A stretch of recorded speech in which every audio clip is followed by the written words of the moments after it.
Welcome to Facts at Five. I'm Michael Clark. We're here at the LTV studios in Wayne-Scott, New York. It is, what day is it? It's November the 6th. Six. It's Friday. Yeah. And I'm here with the town supervisor, often imitated, never duplicated, Peter Van Scoyoc. I have no idea where that came from, Peter. I don't either, but I like it. It's going to be a beautiful weekend, it seems. At least that's what they're forecasting for this weekend, and I'm sure the small businesses and restaurants welcome that. What's the news on that front, Peter? Anything going on with the outdoor dining and possibilities along those lines? So early in the pandemic, I suspended some of the zoning to enable businesses to place up to 100% of their dining occupancy outdoors. I mean, the town code only allowed for 30% through a process. And so we suspended that in order to help the businesses, to keep them and their staff safe, to keep the patrons safe. And that's worked out very well and much appreciated by those business owners. I have to renew every 5 days that executive order. And we had initially intended to wrap that up, have it sunset November 1st. Obviously, we're not in a better situation right now. We need to extend, so we're going to do that. But at the same time, the town board has been looking into changing the regulations to allow a greater occupancy outdoors. We've discussed in central business and maybe some resort zoning locations that they could have up to 100% through a pilot program, special permit.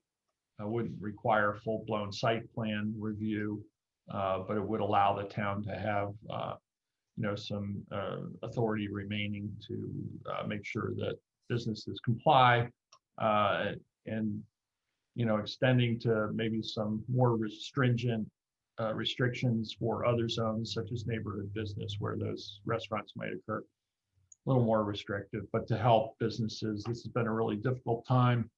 And we know that our restaurants, bars, and taverns have been hit hardest. I think some other businesses have had the best year they've ever had due to the additional influx of people. Outdoor recreation obviously been very popular, and most of the marinas were sold out in terms of boat slips. Boat sales were brisk. But we're moving into the colder weather. We're seeing the virus just run rampant elsewhere in the country. I guess in some ways we're fortunate in New York that we were the epicenter early on. And I think most people in New York understand just how dangerous this disease is. But we need to keep our guard up, and we need to, be vigilant. So we need to just be flexible, follow the protocols and safety, and learn how to adapt until we get through this and there's a vaccine and better treatments. Yeah, I basically choose a day-to-day, type of dealing with it. And, like just recently, Governor Cuomo has come up with even a couple more changes, right? Just recently about people coming in from other states, unless they're the bordering states where they could be commuting and, in terms of being tested. So, I think everybody, people around here, certainly on the East End, I think have been really diligent in following the rules. And, obviously there's always cases, but, and our results show that. I mean, we're a pretty good example of what can be done if you're just suck it up and wear a mask or whatever it is. Yeah, I think that the real danger for us is complacency and mask fatigue and whatever. And I know, the schools are back in session, and, young people want to be with each other. I get that. There have been some concerning outbreaks among the teenage population in the high school where, they attended, private gatherings off school property. There's been a number of cases as a result of that. I think just 2 parties, and it just shows how quickly this disease spreads. They had 15 positive cases, and another 15, I think, were quarantined waiting test results just from those 2 incidents. So, as much as kids want to get together, and I urge parents also to try and reinforce, just how important it is for the health of our community to remain vigilant. Yeah, not here, not in the town of East Hampton, town of Southampton, right? We had at a polling place. I mean, where we had a little mini outbreak there, and so you're right. It can happen any place, anytime. People getting together, but the more we keep that in mind. I've had to remind myself quite often. Right. Well, I mean, look at all the sacrifice that everyone's been through to date. And, it should be such a shame after all that sacrifice to keep our numbers so low that, we'd get a major outbreak. So, Right. let's just stick with it and keep working at it. And, I know it's hard, and I know it's created a lot of anxiety and, mental stress for people, financial stress. But, these are the times when living in a small town community, really pays off. Reach out to your neighbors, help each other out. We'll get through this. We've faced many challenges in this country and in this town in the past, and we've gotten through. And coming together is what gets us through. I So agree. let's not lose sight of that. Let's be patient with each other, try and help each other out. Yep, absolutely. Let's change direction, or the key word for 2020, pivot. Let's pivot for a second too. One of the it seems to be an ongoing story with the landing of the cabling in Wayne-Scott for the wind, has to do with the wind farms. And now they had just made a recommendation. When I say they, um, the Wayne-Scott group, a recommendation for Atlantic Beach, and that was quickly shut down, I think, by the village trustees or the trustees. So what do you know along those lines, Peter? Anything else going on with that? Well, I know that Citizens for the Preservation of Wayne-Scott have said, they fully support offshore wind, renewable energy, just not in Wayne-Scott. And, it's long been the preferred route by the developer. And, many of us have been spending the last several years reviewing potential routes. This is the shortest route, least disruptive to the community.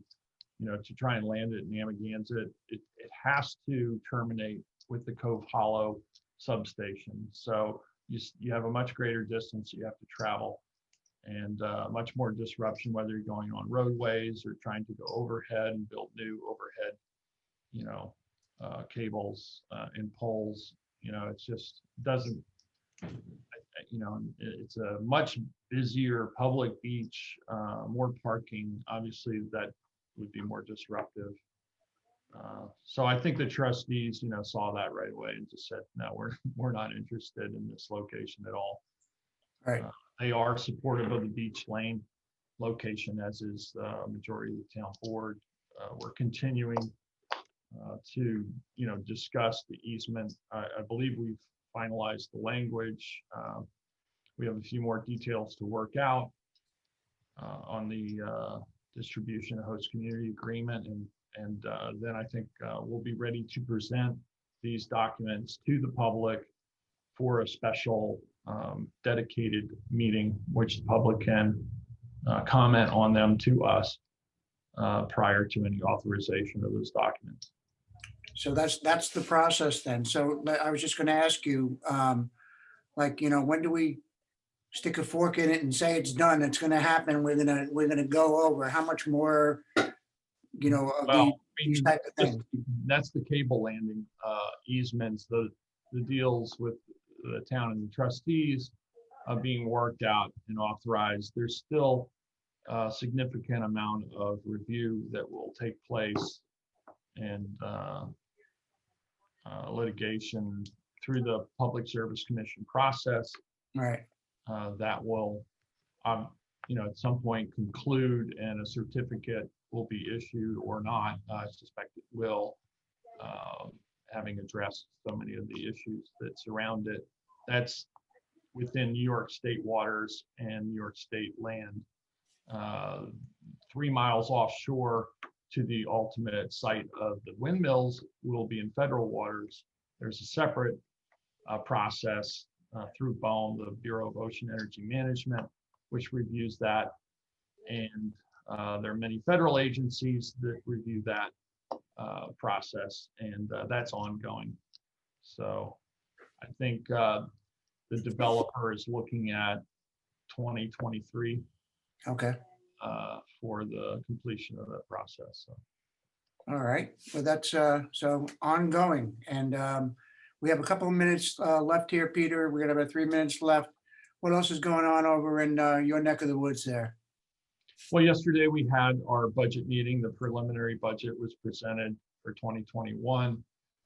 It's about 0.86% increase over the 2020 budget, $82.6 million. We're in pretty good shape, I would say. When I look around Long Island and look at other town budgets that are coming up, many other towns are not faring as well. I think there was a 6% increase in Islip, and Babylon has also seen some major increases.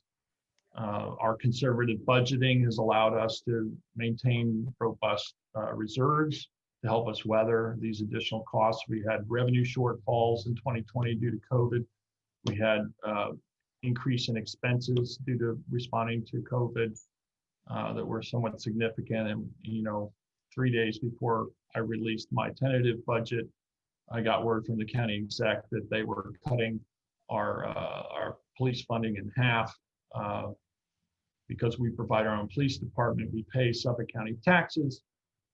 We get funding back from them in lieu of their police services within the town, and that was cut in half to the $500,000. So we had to scramble a little bit and work through that. But I think we're in really good shape financially. We've again had our AAA bond rating reaffirmed. We're going to face additional challenges in 2021 relating to COVID, additional costs, and potentially continued losses in revenue. We've made a few changes. We made up some of those revenue losses. So I think we're just going to have to continue to be conservative in our budgeting and show some restraint in spending. So far, we're not in a position where we have to lay anybody off.